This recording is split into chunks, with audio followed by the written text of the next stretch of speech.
Hola, ¿cómo están? Bienvenidos a Inspírate. Yo soy Tania Coronado y en este programa tenemos un invitado muy especial, como todos nuestros invitados. Él es Andrés. Andrés, bienvenido. Hola Tania, muy buenas tardes, muchísimas gracias por la invitación. Gracias, Andrés. Él es psicólogo, pero aparte de ser psicólogo, él hace una labor que a mí me encanta, que es el tema de apoyar en los centros de rehabilitación. El tema de hoy es el alcoholismo, ¿no? Andrés, ¿cómo es que tú llegas? O sea, siendo psicólogo, entendemos que, bueno, tú tienes tu consultorio, tú haces tu chamba como psicólogo, pero ¿en qué momento decides: yo voy a apoyar a centros de rehabilitación? De hecho, más bien, antes de ser psicólogo, yo ya pertenecía a un grupo de ayuda mutua. Okay. Entonces, yo llego a un grupo de cuarto y quinto paso y vivo mi experiencia, me integro al programa y estuve muchísimos años ahí. Y estando dentro es donde yo tomo la decisión de ponerme a estudiar y estudiar la carrera de psicología. ¡Wow! ¡Qué increíble!, ¿no? Porque de alguna u otra manera nuestra misión como programa pues es eso, dice inspírate, y la idea es justo eso, inspirar a otras personas y decir sí se puede, o sea, sí se puede. Y justo tú dices, de un cuarto y quinto paso, pues yo digo, me gusta y me voy a preparar para esto, ¿no? Así es, sí. Principalmente fue como que el punto de partida, el poder ver que de repente yo escuchaba a unos psicólogos humanistas que venían a compartir al grupo, a los aniversarios, y ellos hablaban de eso, ¿no? De que de repente era el momento, pues, de brincar, ¿no? De poder, sentirte satisfecho contigo. Hablaban de la honestidad, más bien. Y entonces de esta honestidad de que no, si se te olvidó tu teléfono, yo te diga, Tania, tu teléfono. No, me decía, ¿qué te debes? ¿Qué necesitas tú como persona? Y a mí me hizo mucho ruido porque yo era de las personas que siempre le decía a las demás personas, es que estudia, es que prepárate y así. Y era algo que realmente yo me debía, ¿no? Y cuando tomo la decisión de sanar esa deuda, de pagarme esa deuda, es donde empiezo a estudiar. ¡Wow! Fíjate que se me pone la piel chinita porque yo nunca lo había visto así. ¿Qué te debes exactamente? Porque es cierto, ¿cuántas veces no escuchamos varias amigas, amigos que dan consejos muy buenos y que dices, ay caray, pero y él no los está haciendo? Y no lo había visto desde esta forma en el que si tú estás aconsejando algo, muchas veces que te lo estás diciendo a ti, ¿no? Te lo estás debiendo a ti. Y es que decías, tú llegas a Puerto Paraíso con tu niño, con tu niña, y él te dice, yo quiero los tenis de Spider-Man de foquitos. Y tú, no, es que mira, esos Nike están muy bonitos. Claro. Esos Jordan están muy bonitos. ¿Quién quiere esos Jordan? Claro. ¿Quién quiere esos Nike? El niño quiere los de Spider-Man, ¿no? Y entonces decías, en las fiestas, ¿no? Tú quieres serle la quinceañera más bonita y que es esta parte donde quien la disfruta más o quien así, eres tú misma o tú mismo. Y yo lo asocié a esta parte en la que yo les decía a las personas, es que estudia, es que dale, hay que prepararse, hay que... Entonces, esos eran mis discursos constantes para la gente cercana a mí, de decirle que se prepararan y que estudiaran. Hasta que te cayó el 20 y dijiste, no, va para mí. Cuando ¿sí? Empiezo a entender la honestidad y estas deudas que yo tenía que empezar a saldar conmigo. Y entonces empecé a ser honesto y saldé esa deuda conmigo. Qué padre, o sea, qué padre porque finalmente, mira, se rescatan muchas cosas, ¿no? Hay mucho aprendizaje.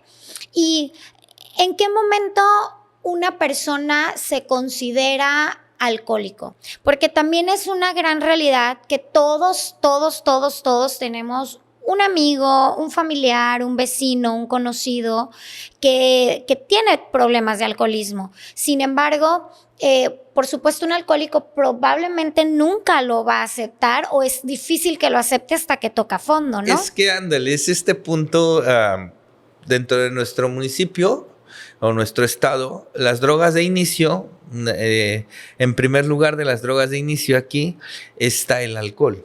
Y el alcohol es una droga socialmente aceptada y como está muy normalizado, como dices, hay aquí la situación es que yo necesito que me rebase esta situación para poder decir tengo un problema.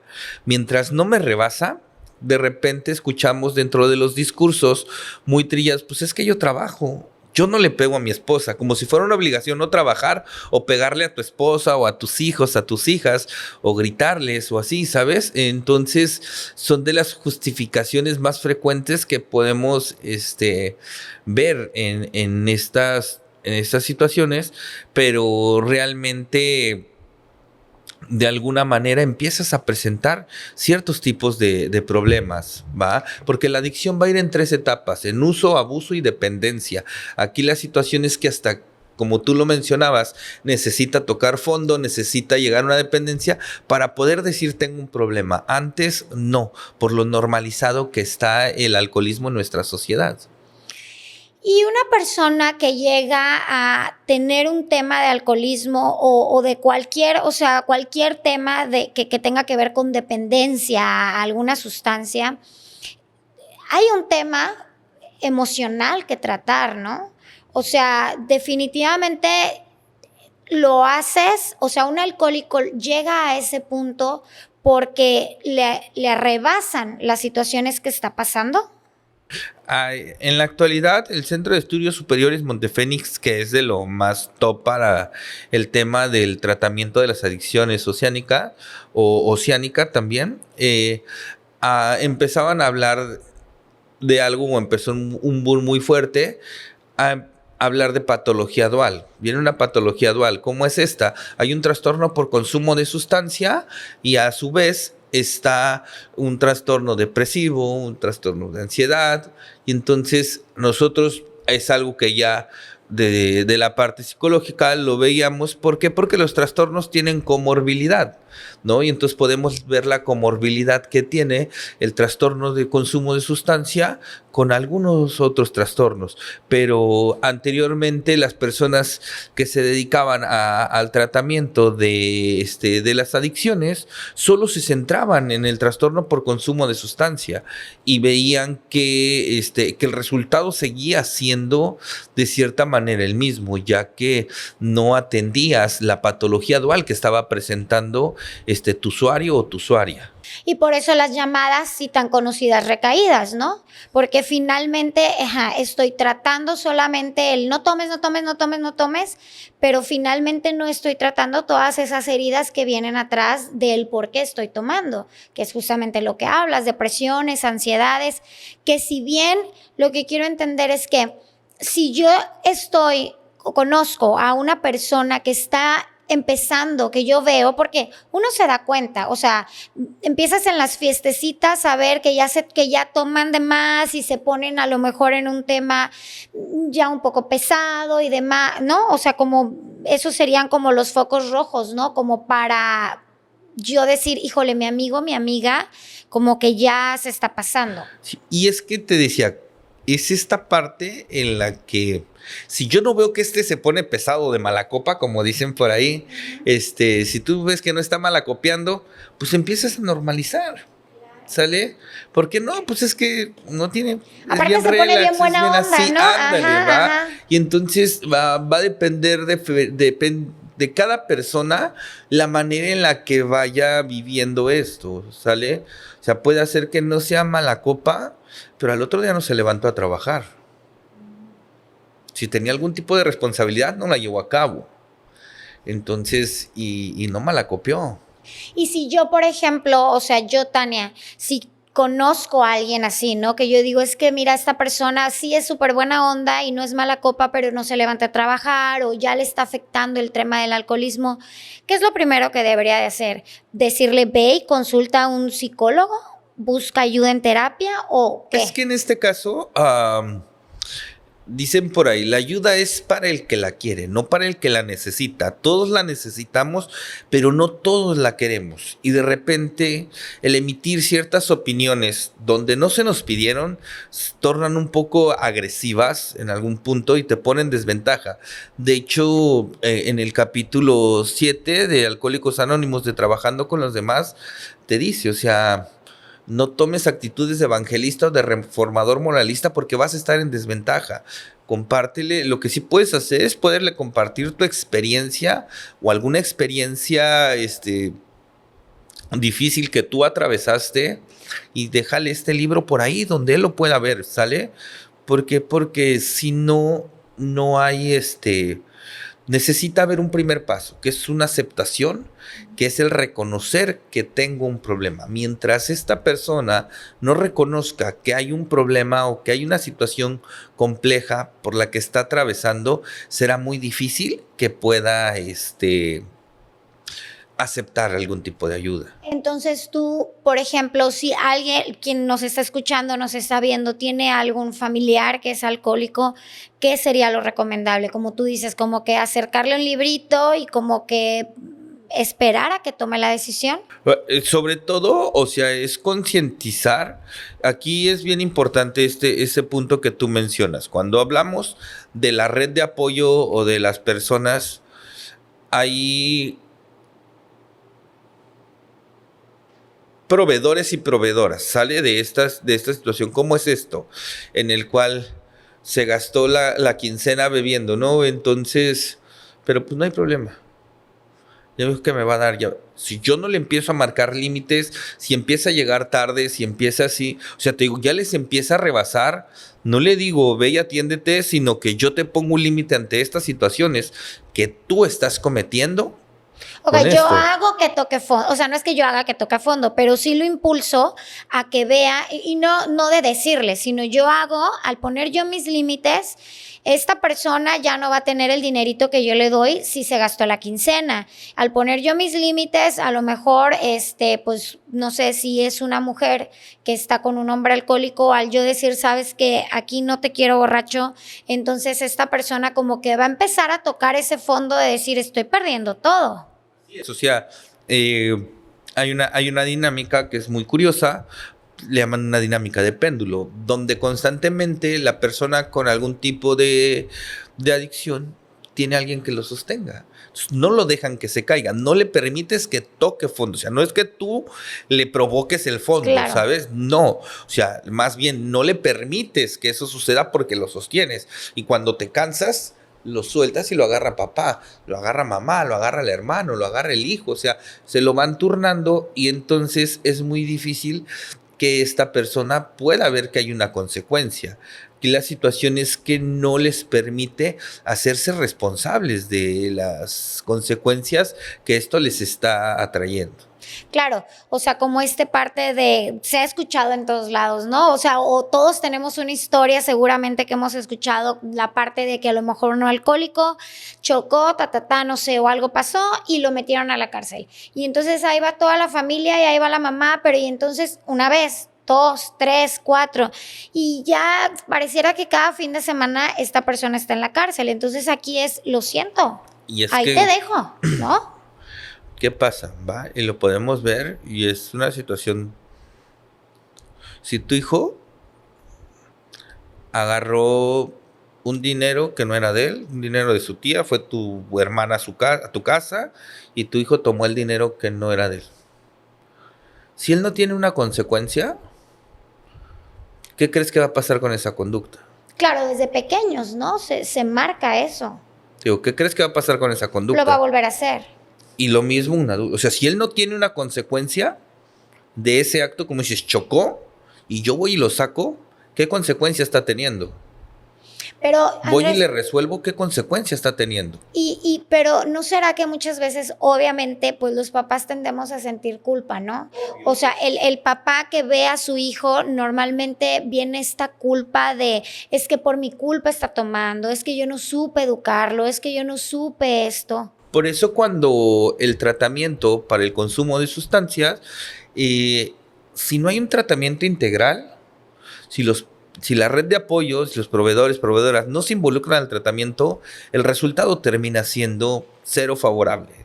Así sea en Oceánica, así sea en Montefénix, donde gustes y mandes ¿vale? No va a ser tan favorable, ¿sabes? Claro, porque todos tienen que estar como en el mismo canal, tiene que haber una parte integral en la cual yo aprenda a poner límites sin que la culpa me gane, sin que me genere una situación difícil. Principalmente porque constantemente el adicto va a sacar la mayor ventaja posible de las situaciones. Si hubo una separación, tú me quitaste a mi papá, y va a utilizar ese tipo de discursos, yo porque no tuve a mi papá, a mi mamá, y entonces te sientes la parte más culpable de esto y te lleva a ceder en muchos aspectos. Si tú no tratas esta parte, si tú no te atiendes y aprendes a ponerle un límite, esta situación te va a estar rebasando constantemente. ¿Qué es lo que sucede cuando entran a un tratamiento residencial? Y al primer mes, al segundo mes o al tercer mes quieren traérselos. Y entonces te dicen, es que aquí me pegan, me tratan muy mal y así. Entonces, en este sentido, las personas terminan teniendo un conflicto con los lugares de recuperación y se llevan a su usuario o a su usuaria y realmente vuelven a los 3, 4 meses con una situación todavía más difícil, ¿va? Porque ya les rebasó todavía más fuerte. Y es por esta parte en la que no se involucran a un tratamiento, porque no saben poner límites, porque no saben qué es una adicción, cómo es que opera eso en la vida de su usuario, de su usuaria. Claro, porque finalmente es voy, lo dejo, lo encierro y espero, como las mamás en las escuelas también, ¿no?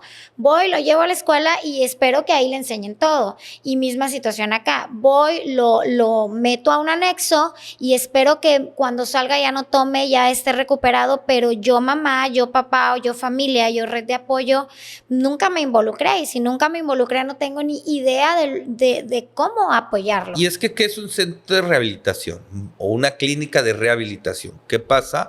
Va a recuperar las habilidades que él o ella perdieron.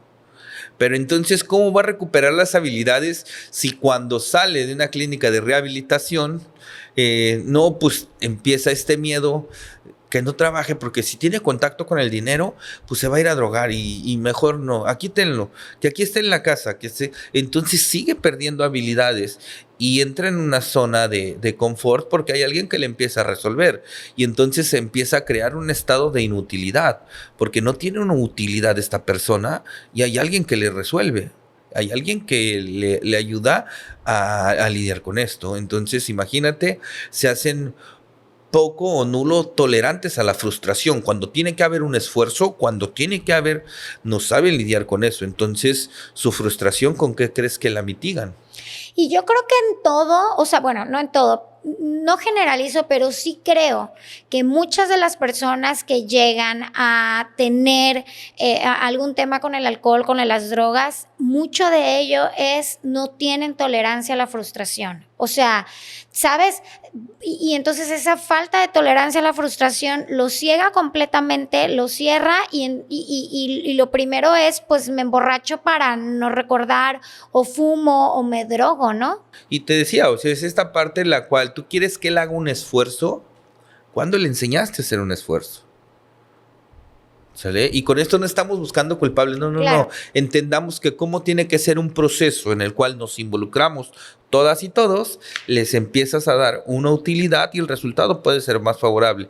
Y que en la medida en la que tú vas llevando a cabo esta parte en la que no estás permitiendo que tu miedo te haga disfuncional, que tu miedo te lleve a una situación o condición en la que te lleve a que sobreprotejas, a que estés en esta parte de sobrealerta, ¿va? Te digo, la ansiedad te termina pasando una mala jugada en ese aspecto, ¿va? En cambio, cuando tú te haces consciente y que dices, pues si él vuelve a consumir, el resultado, ya sé cuáles son mis herramientas, vuelve a entrar a un tratamiento residencial, vuelvo a meterme y darle, o sea, que esto es a final del día, pues va a ser prueba y error, las veces que tengan que ser necesarias, porque tampoco es una varita mágica y no es como que voy a ir a la ISA y me van a dar unas pastillas para solucionar esto, no, porque es una enfermedad crónica. Claro, y no lo puedes tener o no la puedes tener en una burbuja porque no funciona así. Ahora, también yo creo que, como bien lo dijimos, es una enfermedad. Entonces, un enfermo en adicciones, creo que también desarrolla muchas habilidades, es muy inteligente. ¿Por qué? Porque muchas veces, justo lo que tú dices, de pronto empieza a usar sus heridas, que finalmente sí son sus heridas, o sea, pero usa sus propias heridas para justificar lo que está pasando. Como es que como mis papás se separaron, es que como ustedes se separaron, yo sufrí, es que esto, es que el otro. Y entonces lo sigue utilizando y lo sigue utilizando porque sabe que también, o sea, aprende también como a utilizar ciertas palabras, ¿será? Como también para hacer que las otras personas terminen haciendo lo que él quiere. Es que es un recurso que utilizan porque les ha funcionado. En la medida que el recurso te siga funcionando, lo vas a utilizar. Es como si yo, diario nos vemos en el gimnasio y yo te digo, hey, no seas mala, no vas a traer el desayuno y el agua hoy. Ay, no seas mala, no vas a traer. Entonces, claro. yo voy a seguir utilizando ese discurso mientras me siga funcionando.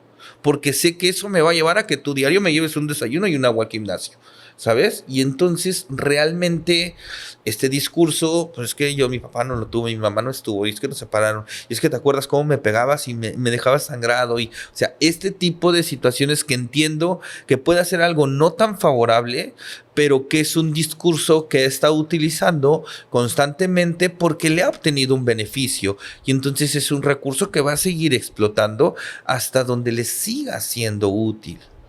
Andrés, ¿y realmente una persona que pasa por este tema se recupera al 100? Sí, bueno, el Centro de Estudios Superiores Montefénix te marca que es el 75% de las personas que entran a un tratamiento integral, bajo un tratamiento residencial de año y medio. Entonces la probabilidad termina siendo muy alta, sí hay, pero sí es poderlo hacer en esta parte integral. Por eso en la actualidad los grupos, aquí hay 2 centros, bueno, una clínica certificada y un centro certificado en el cual hacen este trabajo multidisciplinario, donde tiene que ir de la mano su tratamiento farmacológico, su tratamiento psicológico y su tratamiento de ayuda mutua, y en el cual en el tratamiento integral con la familia. Entonces, si lo abordas desde esas vertientes, la probabilidad de que dé un resultado favorable es muy alta. Claro, porque como lo mencionábamos y lo platicábamos, todo tema de alcoholismo y demás viene de la mano de una depresión, de una ansiedad. Entonces, por eso la importancia también que haya un psicólogo ahí. Sí, o sea, por eso los rige hoy la norma 028. Entonces, para que CONADIC pueda certificar estas instituciones, tienen que cumplir con todos estos requisitos que les marcan para poder operar de manera funcional, ¿no? Y que algo que de repente también pasa, y te decía, cuando yo no entiendo, es de que tú dices, oye, no, es que no vayas al grupo, mi amor, mejor vamos a la cena con mi familia, hay una cena y ella sí. La Y misma hay familia. esto, ¿sabes? Y entonces es esta parte en la que él tiene que estar en una recuperación. Y tocaste un tema y más bien un punto muy clave, porque finalmente, a ver, estar con un adicto, alcohol, drogas, lo que sea, no es nada fácil. O sea, definitivamente no es fácil porque conlleva muchas situaciones familiares, desde lo que pasó, que hay muchas heridas que definitivamente si no se tratan, justo como lo que dices, la esposa o el esposo de esta persona va a tener esas heridas y va a estar con muchas situaciones que no ha terminado de superar.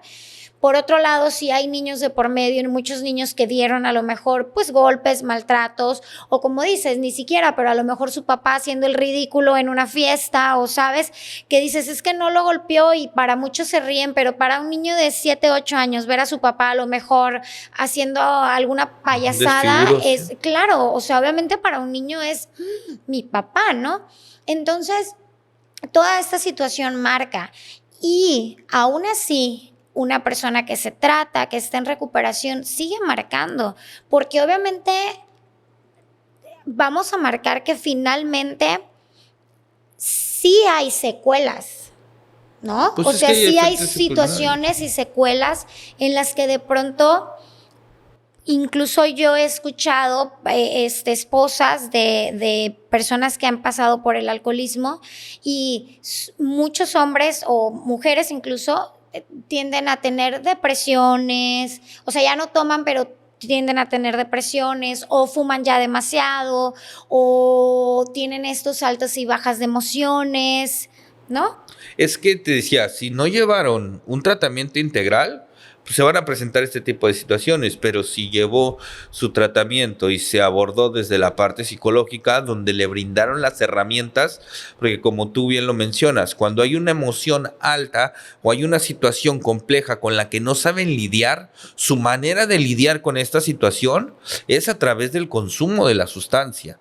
Por ello la importancia de que él se lleve herramientas, de que él recupere estas habilidades de saber lidiar con estas situaciones adversas cuando se presentan, porque los niveles de estrés van a estar siempre, porque todas estas situaciones complejas no se van a ir. Vas a enseñarle, va a aprender que cómo sobrellevarlas sin tener que recurrir a una sustancia para poder lidiar con esto.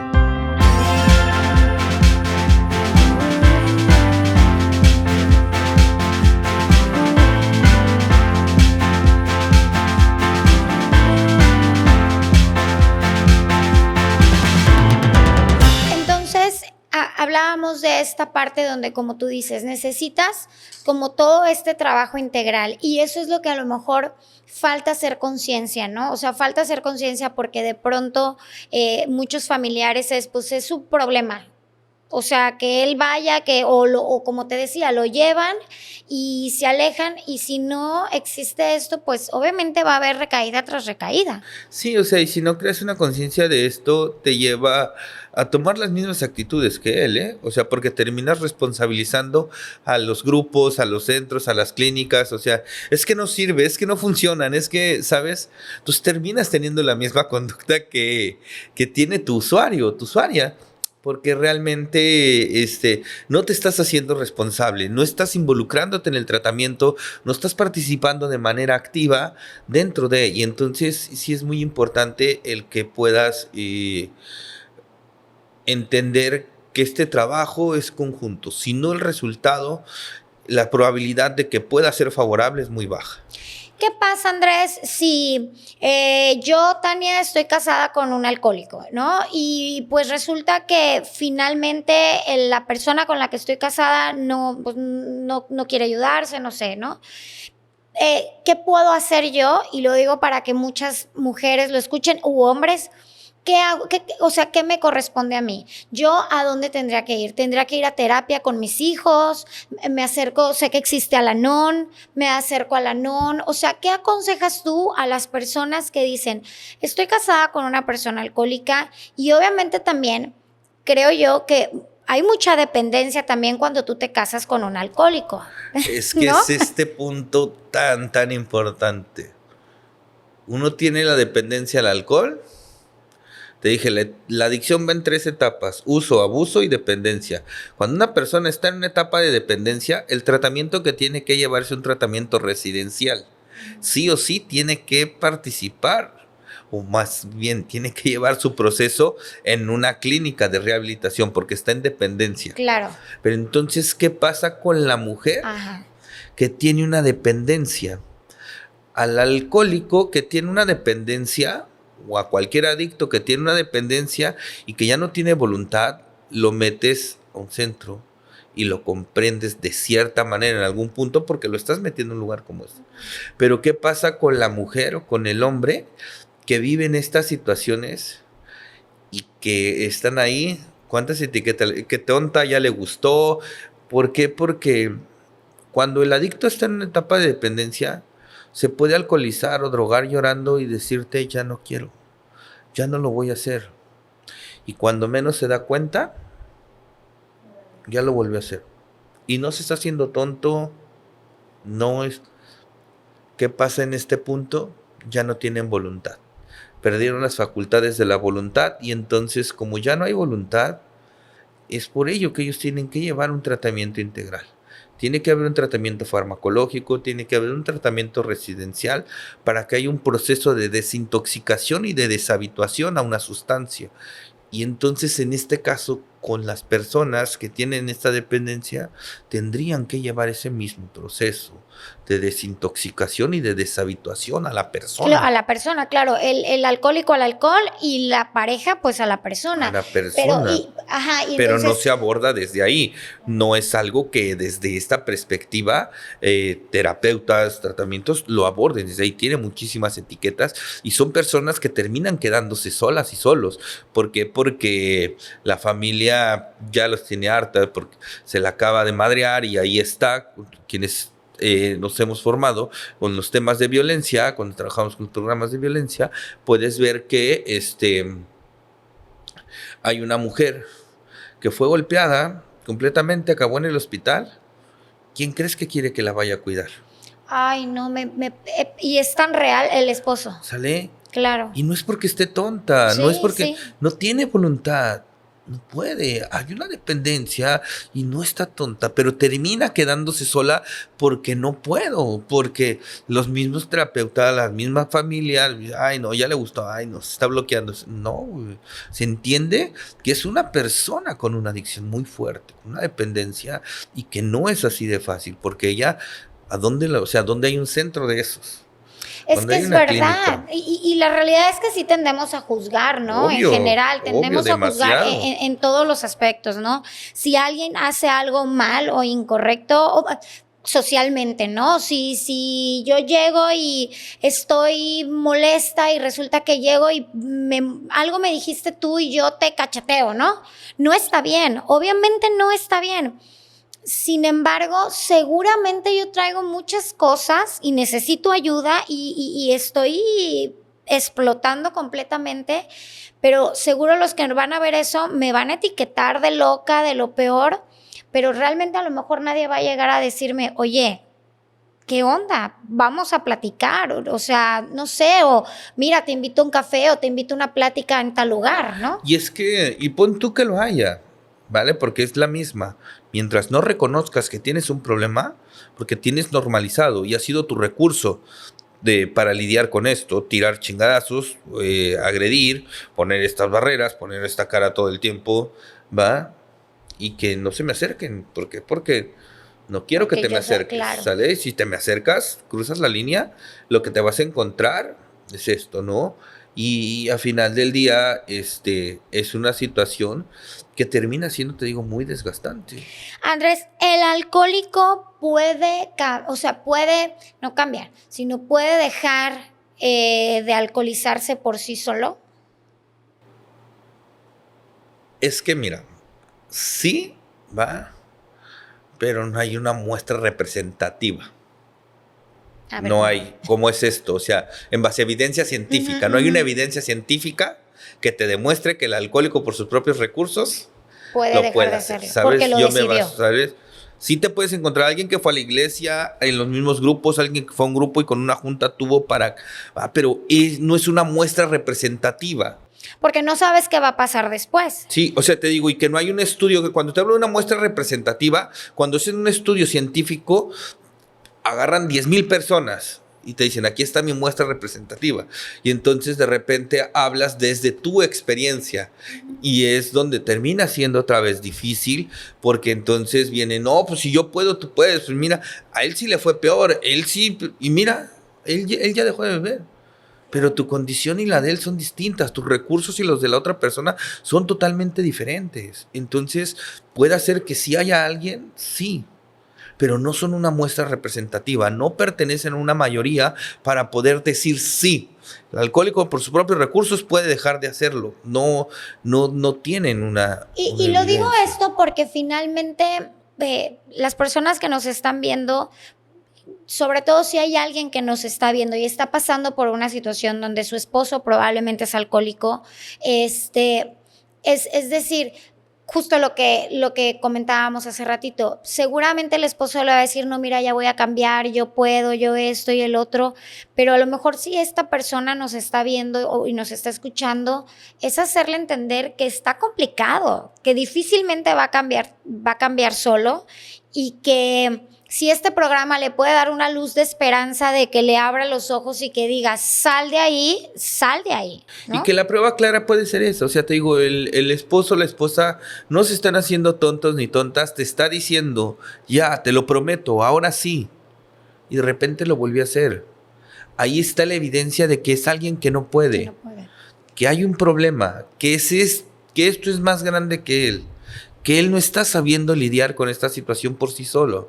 Esa es la evidencia de que él o ella no pueden, ¿va? Y te lo puede estar diciendo con toda la honestidad, con toda la certeza. ¿Por qué? Porque ve que ya no va a estar su familia, no van a estar sus hijos, no va a estar su esposa. Y él diga, ya estuvo, sí es cierto, ya.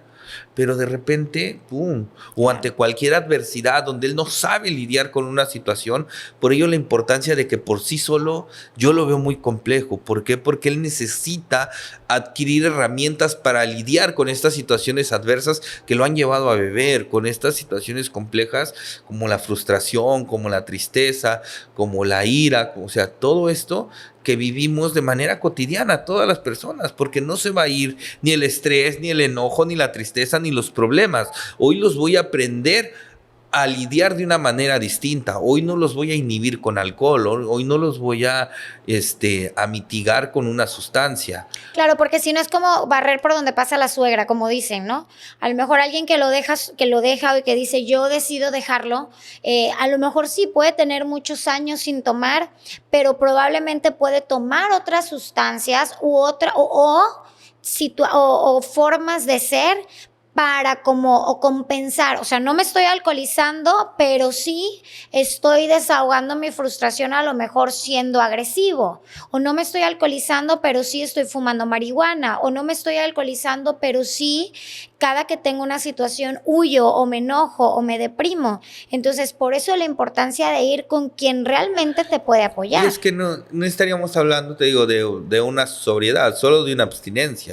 Ajá. Estamos hablando de que estuvieras abstiniéndote de algo y en algún punto cuando lo hagas lo vas a hacer con una compulsión por toda esta abstinencia que tuviste, ¿sabes? Entonces, cuando estás hablando realmente de una sobriedad, en una sobriedad donde dejamos de lado lo que le llamas ahorita, se le llama borrachera seca, y que esta persona cuente con herramientas, con habilidades para lidiar con esto, para saber interactuar con mi hijo cuando está todo desregulado y está gritando, papá, papá, ¿sabes?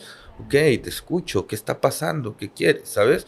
Pero imagínate, yo con mi estado de abstinencia, necesitando alcohol y no contando con un medicamento, con alguna otra herramienta para lidiar con eso, me gritas, pues te voy a voltear una.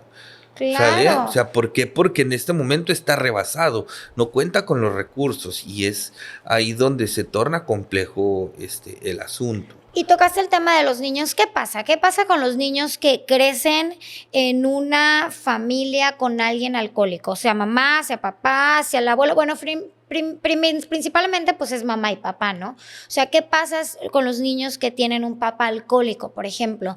O sea, realmente ellos crecen y las probabilidades de que ese niño sea alcohólico son muy altas o no. Obvio, porque puede ser por genética y puede ser por entorno, ¿sabes? Okay. O sea, en esta parte, en las dos vertientes, ¿cómo es esto? Hay alguien que puede tener la predisposición genética de una diabetes, pero si en la familia, y te digo una predisposición genética fuerte, donde viene por parte de papá y mamá y de abuelos, tanto maternos como paternos, que traiga la predisposición fuerte, pero si vive en un entorno donde la familia come saludable, hace ejercicios, le llevan bien, la probabilidad de que la desarrolle es muy, muy baja. Pero en cambio, si es donde se come de manera mal, no hay una vida sedentaria, va a ser muy alto. Y lo mismo pasa con esto. Si fue lo que aprendí y fue lo que viví y este entorno es lo que yo estoy viviendo, pues realmente eso es lo que va a suceder. Claro. Ese es el recurso o la manera con la que yo tengo para lidiar con las situaciones. Porque incluso aunque no quiera, ¿no? O sea, porque a lo mejor, como ya sabes, seguimos patrones de pronto de conducta y decir, es que yo no quiero ser como mi mamá y termina siendo como tu mamá, o es que yo no quiero esto, entonces probablemente tú dices, de chiquito vas creciendo y dices, yo nunca voy a tomar porque yo no quiero ser como mi papá. Pero obviamente creces, empiezan los amigos y demás, y cuando menos te das cuenta, ya eres alcohólico como papá. Te digo, es que porque fue lo que aprendiste. Es como si yo te dijera ahorita, hazme las entrevistas en ruso. Sí, claro. ¿Puedes hacerlo? No es algo que no aprendiste. Vas a hablar español porque fue lo que aprendiste, fue lo que te enseñaron tus papás. Y no quiere decir que sea una regla, que todo el adicto va, o sea, y te hablo, yo vengo de un padre alcohólico, de un hermano alcohólico, y en mi caso, me tocó lidiar el alcoholismo desde una perspectiva diferente, pero generó un impacto demasiado desfavorable, o sea, hay un daño. O sea, de todos modos el daño se causa y lo vives de otra manera, con mucha ansiedad, con mucha depresión, con todas estas situaciones que se presentan en la vida de una persona. Y cuán importante es también como tener esta red de apoyo, ¿no? Porque finalmente todos estos grupos son una red de apoyo donde justo como dices, probablemente si yo he sido violentada, si yo he estado con una persona alcohólica, si yo llego a esta red de apoyo, seguramente no me van a decir es que tonta. Ay, es que ¿por qué aguantaste tanto? Seguramente va a haber otra que aguantó más o menos que yo y va a llegar y me va a decir es que yo te entiendo. O sea, y aquí mira juntas, pues vamos a echarle para adelante, ¿no? Se crea esta empatía y dentro de los grupos les llaman puente de comprensión, que realmente son de estas cosas en las que de repente yo escucho a las personas y que hay estos... pues vaya, desaprobaciones hacia los grupos de ayuda mutua, ¿no? Dicen, es que puro loco, y es que este era bien ratero, y este era el otro. Sí, pero al final del día quiero que entendamos que es un grupo de ayuda mutua. Es que no son psicólogos, entendamos que es un grupo de ayuda mutua. Comparten la mutua experiencia, la fortaleza y la esperanza. Nada más, no se ostentan como grupo de profesionales. ¿Ah? Y entonces es donde desvirtuamos un poquito. Yo digo, son casas de vida que ayudan muchísimo la salud mental, o sea, estamos súper rebasados y no saben la contención tan grande que dan los grupos de ayuda mutua, hora y media, 24 horas, Alcohólicos Anónimos, Alatín, Alanon, o sea, las clínicas, toda esta gente viene a pechugar, si dejar el trabajo a psicólogos y psiquiatras, olvídate nunca, o sea, ni de No, pedo, no se acaba, no se claro, acaba, no, o sea, no. porque es una situación muy, muy grande y que te digo que gracias a estas instituciones, gracias a estos grupos, por eso está nominado como el milagro del siglo XX el programa de Alcohólicos Anónimos, porque es algo a nivel mundial. O sea, las doctrinas en algunos países no las encuentras, ¿sabes? Pero Alcohólicos Anónimos, a cualquier parte del mundo que vayas, va a haber un grupo de AA donde tú puedas llegar. Y qué importante, o sea, justo como dices, qué importante, porque a lo mejor alguien lo puede ver como, ay, no son psicólogos, no esto, pero están apoyando a alguien y están apoyando a una familia que probablemente ni siquiera tiene los recursos para ir con un psicólogo, con un terapeuta, ¿sabes? Entonces, el ir ahí ya es, o sea, ya para ellos es como esta esperanza, este granito, donde, bueno, probablemente en algún punto van a llegar y van a tener ayuda ya de algún terapeuta, pero... Y la cantidad de personas que han encontrado una recuperación en los grupos es impresionante. O sea, puede haber muchos que no, pero hay muchos que sí y han hecho un trabajo arduo. Gente con 25, 30, 40, 50 años en sobriedad y haciendo un trabajo excelente dentro de una agrupación. El problema es que de repente polarizamos y hacemos estas desacreditaciones hacia las cosas, hacia las personas, cuando pues realmente podamos entender, como te lo decía, es una casa de vida que están recibiendo a aquella persona que tiene una familia, que tiene unos hijos, una esposa, una mamá, un papá, y que se están jugando muchas veces la última carta de la baraja, y que dicen, ya no hay aquí, y encuentran un alivio. Si no hubiera esos grupos, te lo prometo, o sea, estaríamos colapsados. ¿Qué le dirías tú, Andrés, a alguien que nos está escuchando y que probablemente su hermano, su papá, su tío, su primo, su esposo, no sé quién sea, o su hermana, tuvo una recaída? ¿Sabes? Porque como familia me imagino que están como, bien, y de pronto, ¡pum! O él mismo, ¿vale? Porque si tú como persona o como familiar, como lo que quieras, hay una recaída. Yo amo muchísimo, muchísimo el programa de Alcohólicos Anónimos. Solo la única desaprobación que le llegan a hacer al modelo Minnesota es que es muy rígido. Que el para un alcohólico crónico o para una persona que tiene una dependencia muy fuerte, el haberse consumido una sustancia, lo toman como recaída. Vamos viendo qué es una recaída y entendamos el contexto real. Se los digo yo cuando voy a los centros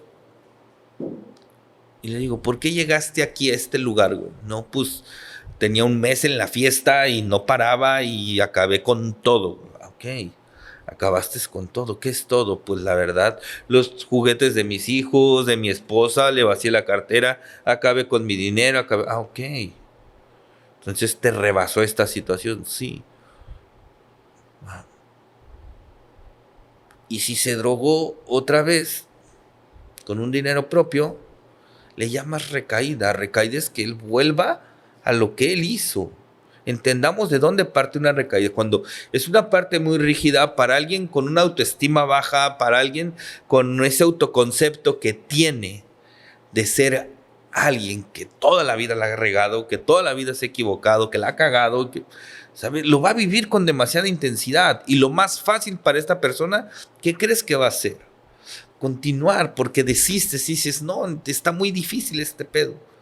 No se puede. Y entonces, en esa situación, yo les recomendaría que si tú volviste a drogarte, a beber, regresa un grupo, regresa, y que pueda hacer que mis compañeros y compañeras de las agrupaciones de repente puedan ser un poquito rígidos, solo hazte responsable de una consecuencia, pero no te sueltes, no dejes tu tratamiento, el que sea que estés tomando, entiendas que hay una salida, que hay una solución y que no lo vivamos con esta intensidad, que no le pongamos una etiqueta a la persona, que sea el mismo arropo, el mismo cobijo, para que pueda continuar y mantenerse sobre la misma línea, sobre el mismo recurso. Te digo, si si hablamos de una recaída donde sí hizo todo esto, pues ya sabemos que el camino es un tratamiento residencial, donde él pueda otra vez vivir este proceso de desintoxicación y de deshabituación a la sustancia para que pueda reincorporarse otra vez, ¿vale? Que vayamos viendo, utilizando un criterio, ¿sabes?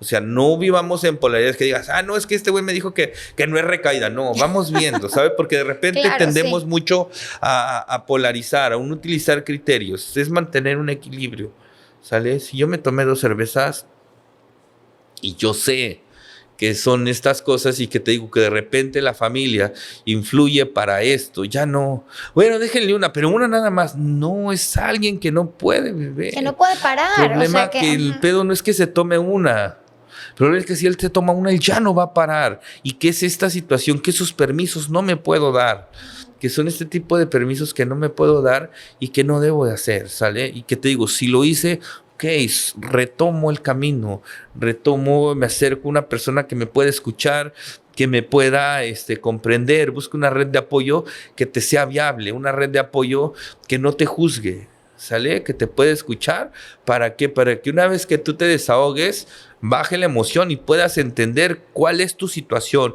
cuál es el contexto en el que estás y de ahí puedas empezar a resolver, porque si no es algo que te va a rebasar y en algún punto te va a perjudicar todavía más. Claro, y también yo creo que es esta otra parte de decir, bueno, si están estas dos partes donde una forma no saludable, por ponerlo así, de como tapar esos agujeritos del alcohol, o sea, es pues fumando marihuana o teniendo situaciones de agresividad, La parte saludable sería que, bueno, estás dejando de tomar, pero también empiezas a hacer ejercicio, a comer sanamente, a tener una red de apoyo diferente, a salir a caminar, a leer. Que ahorita vengo a dar una plática de salud mental, el viernes la dimos, y yo les digo, yo cito, cuando hablo de salud mental, porque la salud mental, te hablan de los olones de la salud mental, los pilares, perdón, Y yo lo asocio, y te digo, cito el programa de Alcohólicos Anónimos.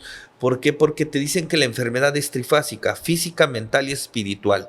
Si tú no la abordas desde esas 3 vertientes, si tú no te atiendes de manera física, haciendo ejercicio, comiendo saludable, no es va. Si no atiendes tu salud mental, va. O si hay alguna otra patología que yo esté presentando y no estoy acudiendo al médico y no me estoy atendiendo, ¿sale?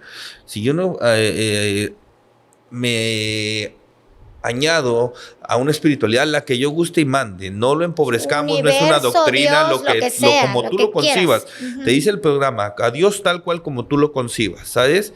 Y en esta parte mental, en la que yo tengo que buscar la ayuda de un profesional, ya sea con un psiquiatra, con un psicólogo, y es lo que me va a dar una recuperación, porque igual la salud mental te habla de estos 4 pilares. Si tú no te metes a eso, ¿va? Si tú no tienes una buena espiritualidad, si tú no tienes un cuerpo saludable, por ende no va a haber una salud mental saludable.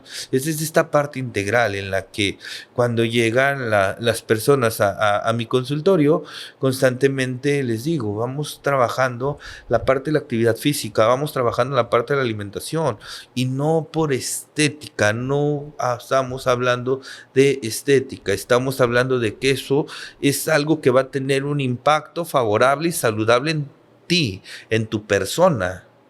Y que es por ello que el programa te dice que la enfermedad es trifásica, física, mental y espiritual. Si solo tú abordas una, pues no va a haber un resultado favorable. Claro, y qué importante, yo a lo mejor aquí pudiera rescatar y ver en esto que lo hemos platicado en otros programas que se han tratado, pues de apego ansioso, de alimentación, o sea, diferentes temas que hemos tomado, y al final creo que lo importante es como acudir en tiempo, ¿no? O sea, o puedes avanzar mucho si acudes en tiempo. Por ejemplo, si yo hoy estoy sintiéndome cada vez más que no tengo un sentido de la vida, que me siento triste cada vez más, que cada vez más está pasando algo dentro de mí, que a lo mejor o estoy comiendo de más o estoy comiendo de menos, que no sé, situaciones diferentes, pues lo primero que hago es buscar ayuda, ¿no? O sea, antes de que me rebase la situación, porque seguramente va a venir mi comadre, mi vecina, mi amiga, que me puede llegar a decir que es justo como tú lo decías, aquí no hay niveles económicos, aquí no hay edades, aquí no hay nada. Aquí puede llegar mi vecina, mi comadre y decirme, hey, vámonos a tomar un vinito. Y de ese vinito puede ser otro, y puede ser que yo vaya al súper y entonces me compro una botella y entonces cada vez más esté tomando más y más hasta que me pierda.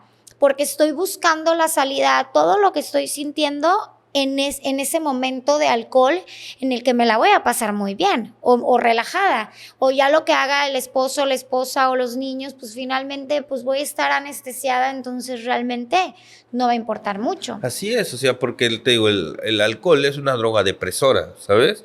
Lo que es alcohol y marihuana son drogas depresoras, ¿va? Entonces te van a inhibir, te van a quitar. Es importante poder estar atento o atenta a esta parte, ¿no? El que vamos viendo con qué intensidad y con qué frecuencia estás tomando. Antes tomabas una vez al mes, hoy estás tomando, no sé, cada 3 semanas, cada 2 semanas, cada semana. Antes no faltabas a trabajar, hoy estás faltando a trabajar o a clases. Dejaste de ir a un evento importante con tu familia, con tu esposa, con tus hijos. ¿Por qué? Porque te fuiste a tomar alguna responsabilidad dentro del trabajo, no la llevaste a cabo porque te tenías que ir rápido por irte a beber. O sea, todas estas cosas que tú veas que se están presentando en ti y que son estos focos de alerta. Si ya chocaste, si ya pediste dinero prestado para consumir alcohol, si ya has estado en problemas por el alcoholismo, es donde sí sería importante que reflexionaras y vieras que no esperes que esta situación te rebase, que no esperes que sea algo que te ponga en un contexto desfavorable para que puedas decir necesito ayuda, ya que por cultura no somos alguien que maneje la prevención, y aquí es bien importante vivirnos desde la prevención en cualquier área de nuestra vida. Para los diabéticos, hasta cuando hablan de sexualidad, o sea, en todo el hablar de prevención es muy, muy importante poderla llevar a cabo. Andrés, de verdad que muchísimas gracias. Seguramente te vamos a volver a invitar porque se nos hizo chiquito el programa y bueno, finalmente dejaremos tus redes sociales, tus datos para cualquier persona que se quiera comunicar contigo, tanto para ir a terapia o a lo mejor para algún centro. Y pues bueno, mil gracias. De verdad que yo espero que este programa sea de mucha aportación para las personas que nos ven. Sí, así es. Yo también darte las gracias por el espacio y que aquí en San Lucas hay 2 centros certificados. Un centro certificado, es una clínica certificada, que es la clínica Qumran, y en San José está el centro de rehabilitación CREA, que hacen este trabajo multidisciplinario y que están certificados por CONADIC. En todo el estado son los únicos 2 centros certificados para operar. Muchísimas gracias. Gracias a ti, Tania.